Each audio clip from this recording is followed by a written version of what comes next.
Hey everybody, this is Mr. Storm, and this is Classcraft Tutorials, Episode 5. And this video is going to be focused on adventures in the wild, or as I refer to them in my class, and as my students refer to them, boss battles.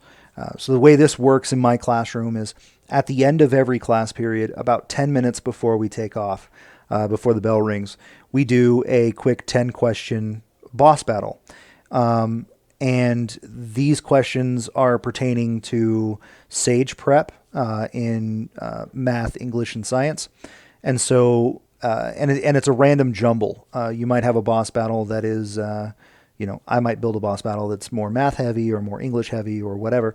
But they have to answer those questions. So this is a good prep or a good review for the whole class. So I'm going to show you how to put one together and some tips to make it a little bit more effective.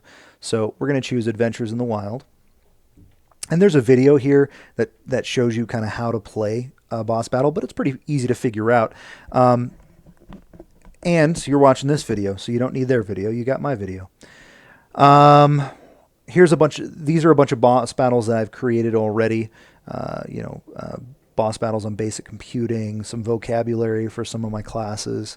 And then I have my my Sage Prep boss battles that I've been using. So for example, my Stone Rumbler, he is, we can do teams or students or the whole class, and we're just going to do random students. So versus the Stone Rumbler, and this boss battle is reading passages and then trying to understand context in the passage. So, and that's pretty much how the boss battle works for this guy. And it's a pretty heavy one because it's a 30 HP. Anyway, so that's kind of what boss battles look like. So let me show you how to make one. So if I click the new button up here, I get to, first of all, name my boss battle. And I'll be out in a minute, Sydney. Oh, Mrs. Storm just walked in. Hello, Miss Storm. So I can name my boss battle. I can name it whatever I want. So this could be math practice, right? And I can give my boss a certain amount of HP. Now the HP is going to be how many hits it's going to take for you to beat this boss, right?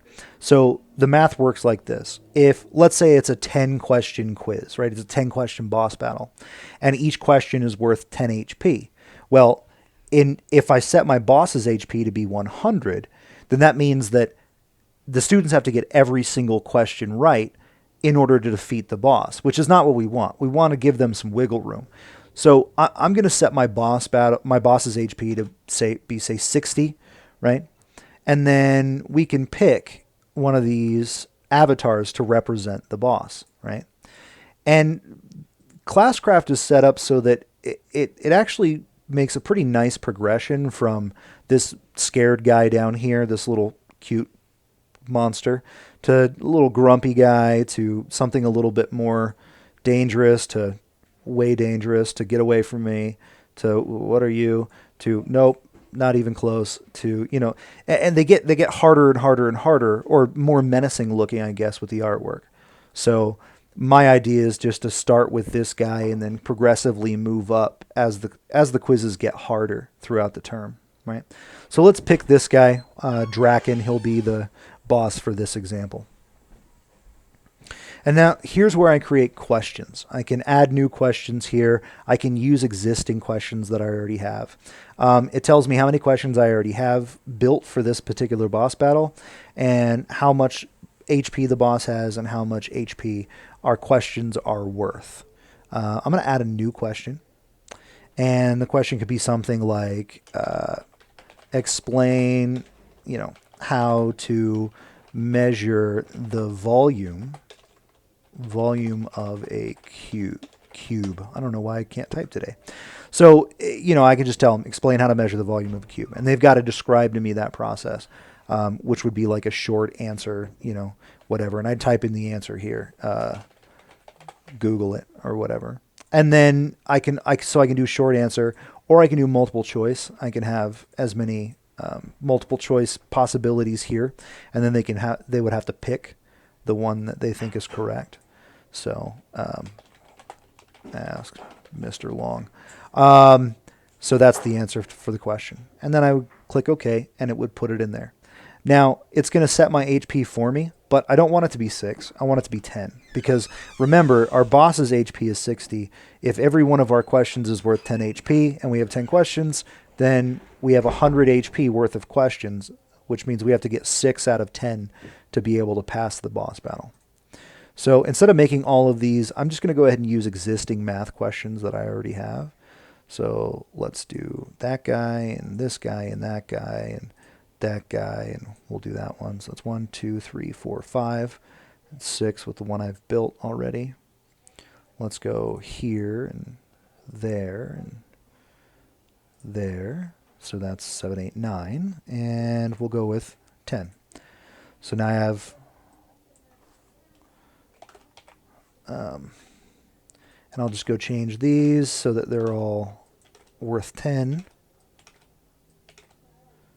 And now I have 10 questions, 100 HP. My boss has 60 HP. So now I have my question bank for this boss battle. And then we go to options. And here's where I can set how much XP they get for defeating the boss and how much gold they get for defeating the boss. So I want them to get 100 gold and 100 XP, 100 gold for defeating the boss. I can display the questions in random order, which I do want. And I can disable critical hits and misses. This is one I haven't played around with too much. What it does is randomly your hit might cause double damage, or you might get the question right, but it will have you miss the boss entirely, which to me kind of seems unfair. So I always disable it. I just, if you get the question right, you get the question right. That's kind of the way I look at it. So I disable that. But it could be fun to add some more chaos. So when we're done with that, we're done with the boss battle, and we can go in and we can play the boss battle as a group. So go in next. I want a boss battle with random students and start the battle. So here's my Draken. All right, with what? 10,000. Correct. Boom, boom, boom. He takes the damage. How much greater is the value of 3x plus 5 than the value of 3x minus 7? So anyway, so that's how it works. You go through and you do the battle, and the boss takes damage or your character takes damage. And when you're done, you get your XP and your gold. Or if you don't win, so let's go ahead and let's not win. Yeah, I'm just going to let him take the damage. Draken is killing us. Keep taking the damage. Ask Mr. Long. Boom. All right. Uh-oh. Oh no, just let him take the damage. We're on question 7. See, I get excited about this stuff too because it's fun, and I like to watch the kids play. I like to watch them get into it. They get really into this boss battle stuff. Because, it looks really nice. It's, looks like someone's going to fall in battle. We'll use some mana shield. There we go. But it looks really nice. The animations are great. The artwork is fantastic. He's going to die again. Let's have him protect. So whenever you lose, he says better luck next time, and the team doesn't get XP. So that's kind of cool. But anyway, so that's Adventures in the Wild. I kind of rambled on, and I probably drugged this on longer than it should be just because I like playing the boss battles. They're fun. So I'm actually going to end this video, and I'm going to make a couple more boss battles for my classes because you got me going. All right, thanks for watching, and let me know if you have any questions or you want me to make a video on a different subject or whatnot. Thanks.